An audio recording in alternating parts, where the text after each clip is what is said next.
mars, ce sera la journée internationale pour les droits des femmes, le droit notamment de travailler dans tous les domaines.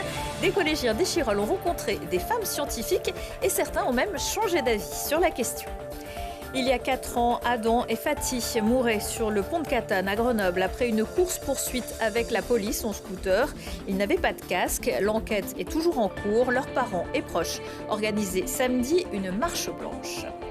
Et puis 6 pieds sous terre mais sans cercueil, et si on changeait la loi en matière de funérailles pour les rendre plus écologiques? C'est ce que propose la députée de l'Isère, Élodie Jacquier-Laforge, qui sera l'invitée de ce JT.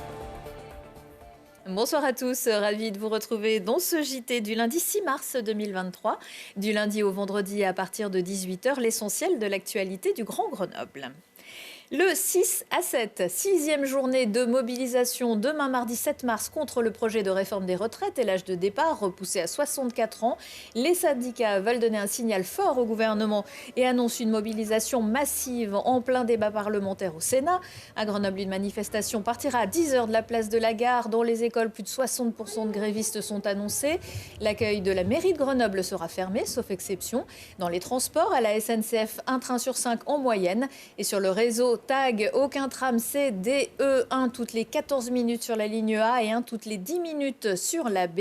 Côté chrono, la 2 ne circulera pas du tout. Et pour les autres, des bus toutes les 13 à 19 minutes. Le détail sur tag.fr ou au 04 38 70 38 70. Une semaine également marquée par la Journée internationale pour les droits des femmes le 8 mars. C'est ce qui s'est passé au collège à Échirolles où des jeunes gens ont pu rencontrer des femmes scientifiques et certains ont pu changer d'avis sur la question. Voyez le reportage de Jade Lanier. Déconstruire les stéréotypes des métiers scientifiques, c'est l'objectif de ces élèves de 4e du collège Pablo Picasso d'Échirolles. Ils réalisent les portraits de Lucille Arnaud, Christine Henbert et Andrea Quintero, 3 scientifiques du CEA candidates pour le prix des femmes dans la recherche technologique lancé par Nanoélec. L'occasion de découvrir la place des femmes dans la filière électronique malgré une présence majoritairement masculine. C'est un métier d'homme habituellement. Et là, comme on a eu la chance d'interviewer des femmes, c'était bien. On voit qu'il y a une égalité qui se forme petit à petit entre les femmes et les hommes. Et du coup, ça inspire confiance. C'était intéressant puisqu'on a pu rencontrer de nouvelles personnes et on a pu voir comment est-ce que ça faisait d'être scientifique. On nous a aussi présenté des objets, donc on a vu qu'est-ce qu'ils faisaient là-bas comme objet et c'est un bon exemple. Reportages, interviews et dessins sur le vif, cette vingtaine de collégiens se sont exercés au journalisme et à l'illustration. Les 3 scientifiques du CEA leur ont expliqué leur parcours professionnel, leur passion, leur rôle en tant que femmes, mais aussi les avantages et inconvénients de leur métier. L'enjeu, c'était vraiment de les faire rencontrer des femmes scientifiques. Donc c'est un métier qui est plutôt associé au genre masculin. C'était de montrer qu'il y a aussi des femmes qui font de la recherche, de montrer que c'est accessible. Donc ça, c'était une première chose. Et du coup, le prétexte qui a été utilisé, donc, c'était la réalisation de portraits. Donc l'idée, c'était d'apprendre aux élèves, de les initier à la prise de notes et au croquis en direct. Un exercice aux enjeux multiples, découvrir les méthodes de réalisation de portraits par l'illustration et montrer l'importance des femmes dans la recherche scientifique. On avait travaillé sur l'orientation avant de mener ce projet. Et beaucoup de filles de la classe ont déjà des idées de métier assez arrêtées.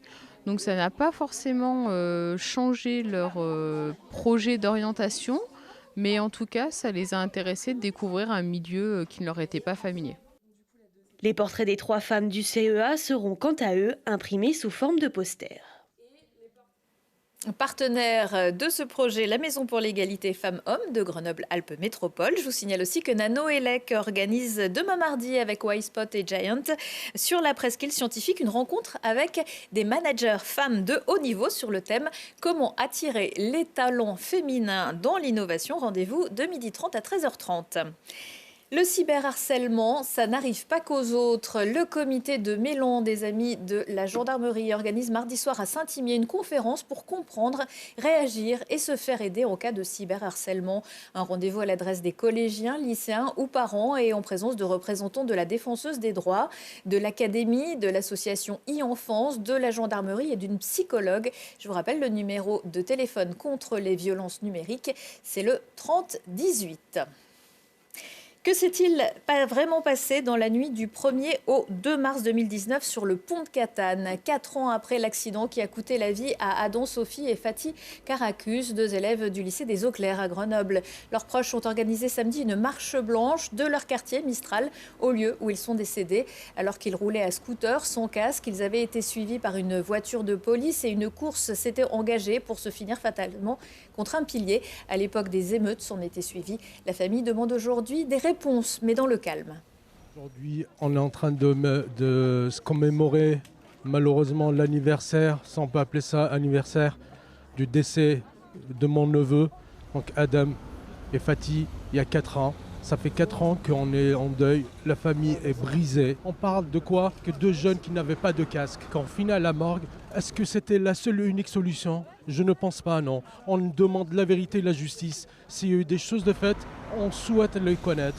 Il ne peut pas avoir de deuil sans procès. Il faut que la justice passe. On n'a aucune nouvelle. On attend depuis 4 ans. On attend la justice. Il n'y a rien à bouger. Jusqu'à maintenant, on attend quelque chose à bouger. Il n'y a rien. Ouais, il dit dans mon cœur, il y a tout le temps il y a un flou, quoi. On ne sait pas. Enfin, du coup, c'est un grand flou. On ne sait pas ce qui s'est passé, ce qui va se passer. Enfin, on est dans le doute tout le temps. Nous sommes des gens sérieux, travailleurs. On se lève le matin, on paye les impôts, on fait tout.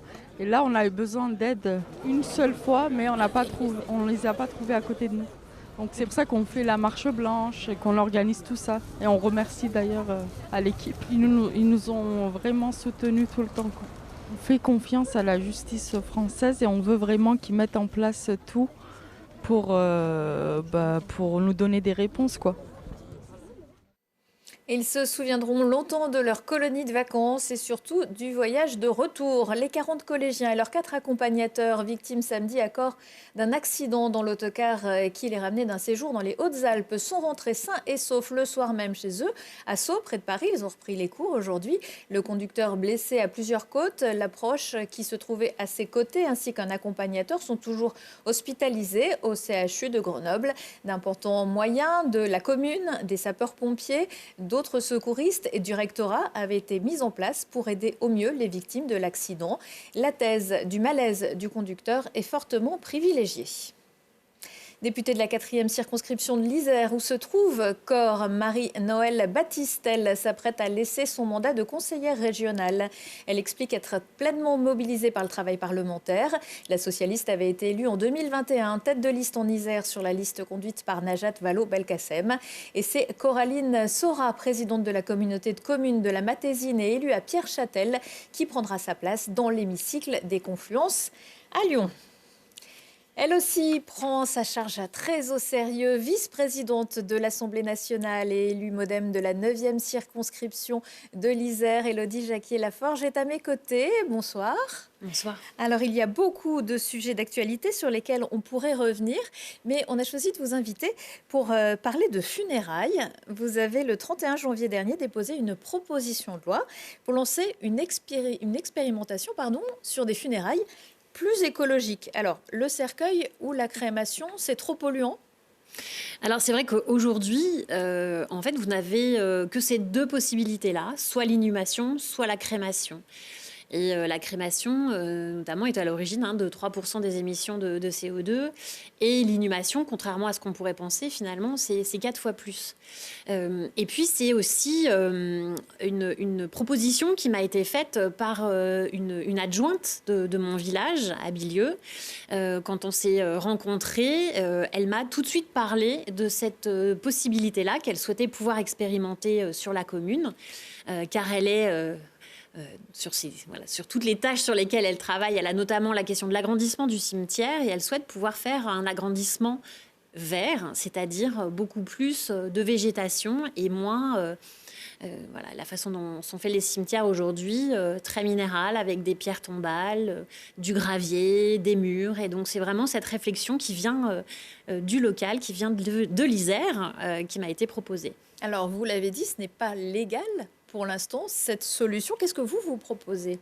Ce que je souhaite proposer dans cette proposition de loi, c'est qu'on puisse expérimenter la possibilité de faire l'humusation des corps. Alors, pour cela, il faut à la fois des collectivités qui soient partantes, donc notamment des villes et des villages qui seraient partants pour le faire dans leur cimetière, des pompes funèbres, bien évidemment, qui seraient aussi associés à cette expérimentation, et aussi des citoyens, des citoyennes qui souhaitent, du coup, au-delà de leur vie, s'inscrire dans une démarche beaucoup plus respectueuse de l'environnement. Ça veut dire quoi, l'humusation ? En fait, l'humusation, c'est la dégradation naturelle des corps. Et finalement, la terre, ça n'est qu'une décomposition de matière organique.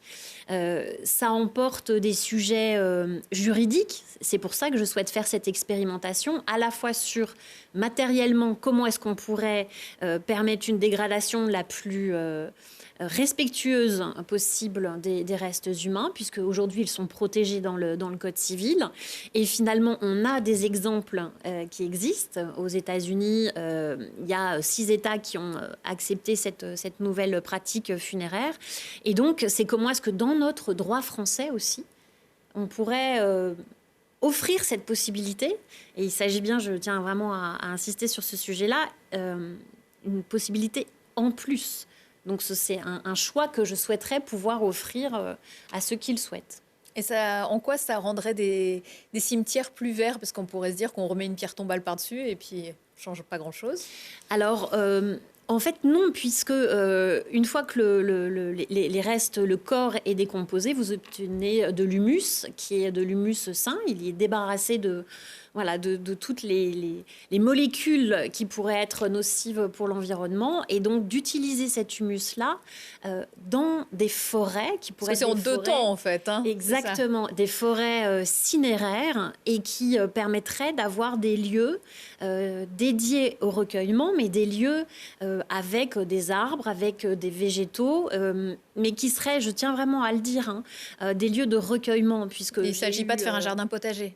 Voilà, parce que j'ai eu effectivement des remarques. Bien évidemment aussi, l'humusation, elle se fait de façon individuelle, donc il s'agit vraiment de respecter la personne.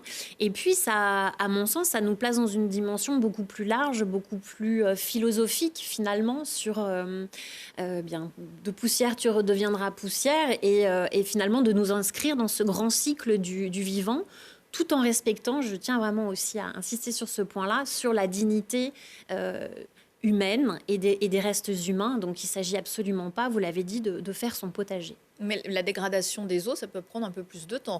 La dégradation des eaux peut prendre plus de temps. Donc c'est pour ça que matériellement aussi, c'est pour ça que je souhaite qu'on fasse cette période d'expérimentation, puisqu'aujourd'hui, il y a plusieurs méthodes qui existent. Alors soit on peut effectivement réduire les eaux en poussière, ou alors on peut effectivement prévoir d'avoir aussi des espaces dédiés, excusez-moi, avec à la fois l'humus et à la fois les eaux. Donc c'est pour moi cette volonté de construire avec les acteurs, avec les citoyens, ce qu'on pourrait appeler des funérailles beaucoup plus vertes que ce qui existe à l'heure actuelle. Et la suite du chemin parlementaire, ce serait quoi ? Alors la suite, vous l'avez dit, c'est le 21 janvier, donc c'est très récent.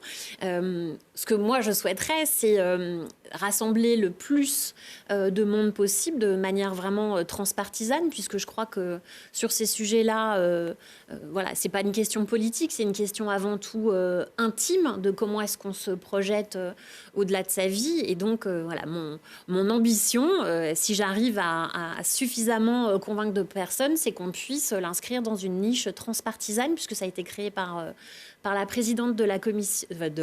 Elle était présidente de la commission des lois, mais elle est présidente de l'Assemblée nationale, Yaël Braun-Pivet, et qu'on puisse, si effectivement on a un accord très large, voter cette proposition de loi dans ce cadre-là.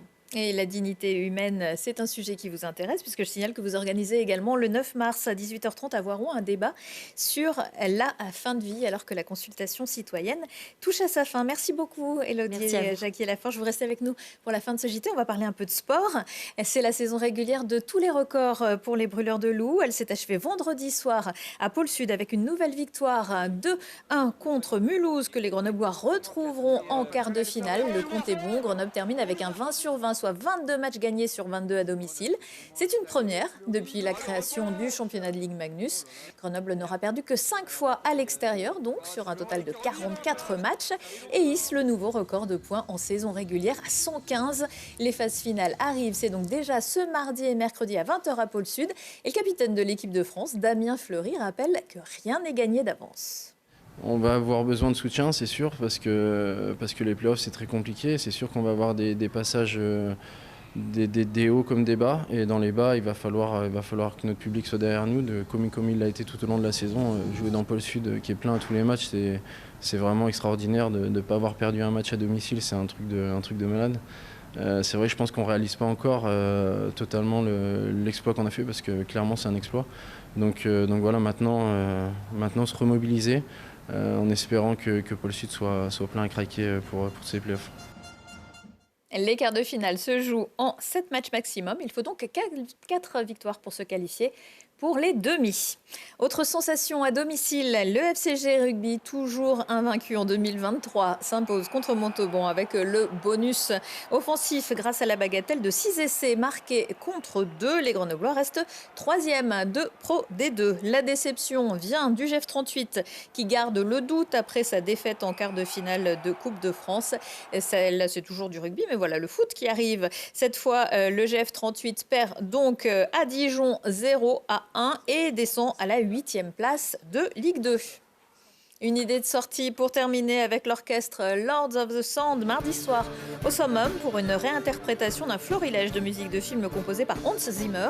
Le musicien allemand s'est fait connaître avec la musique de Rain Man, mais lors de cette soirée, vous pourrez écouter Pirates des Caraïbes, The Dark Knight, Interstellar, Dune, Gladiator, Madagascar ou encore Le Roi Lion.